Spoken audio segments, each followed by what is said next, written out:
dans le prochain épisode de Un si grand soleil. Tandis que Guillaume supplie Elisabeth de lui servir d'alibi, Alix est placé en garde à vue.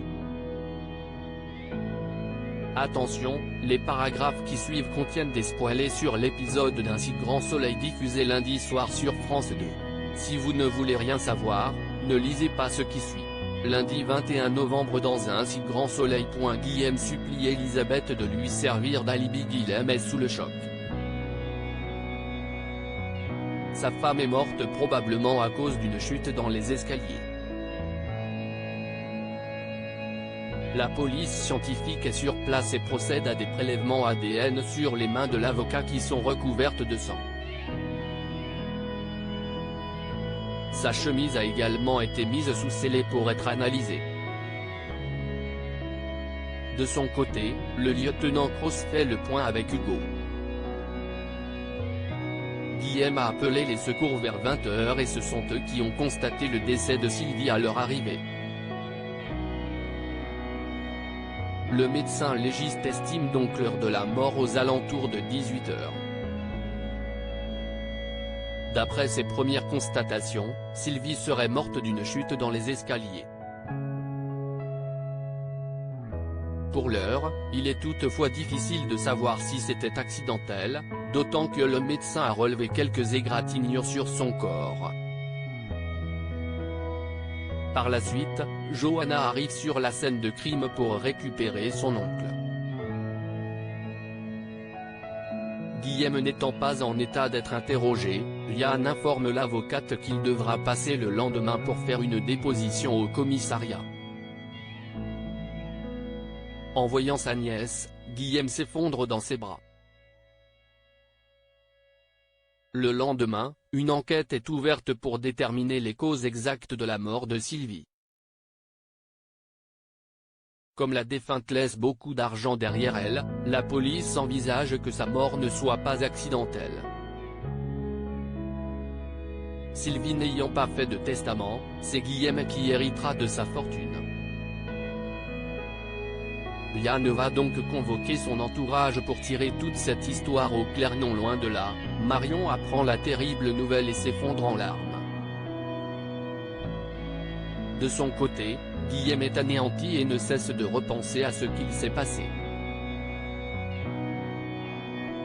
Johanna l'enjoint alors à se reprendre avant de l'accompagner au commissariat. Au poste, Guillaume affirme au lieutenant Cross avoir vu sa femme pour la dernière fois au petit déjeuner puis précise qu'il a ensuite passé la journée à travailler à son cabinet.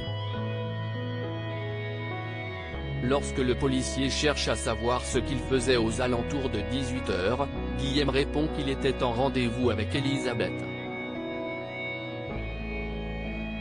Guillaume s'empresse de retrouver Elisabeth et l'informe qu'une enquête a été ouverte sur la mort de sa femme.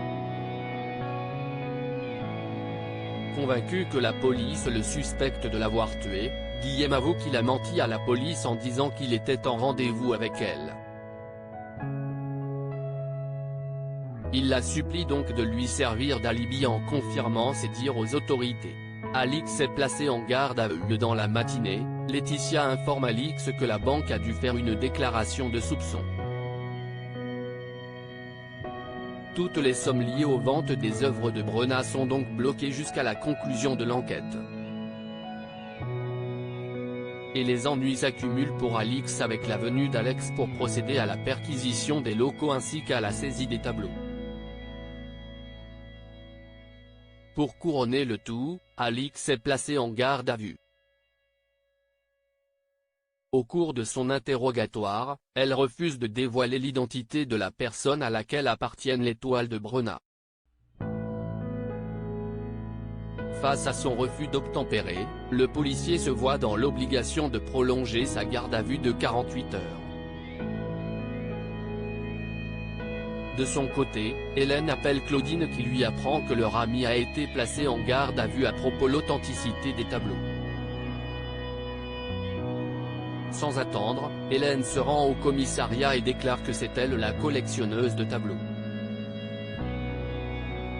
En effet, sa grand-mère a eu une histoire d'amour passionnel et cachée avec Brenna dans les années 60. Ce dernier lui avait alors offert une quinzaine de toiles qu'elle a conservées dans son grenier toutes ces années. Ce n'est qu'à la mort de sa grand-mère qu'Hélène les a récupérées. Lorsqu'Alix a ouvert sa galerie, la compagne de Victor a décidé de les lui confier. Alix a ensuite retrouvé la trace du fils Brona qui a authentifié les œuvres de son père.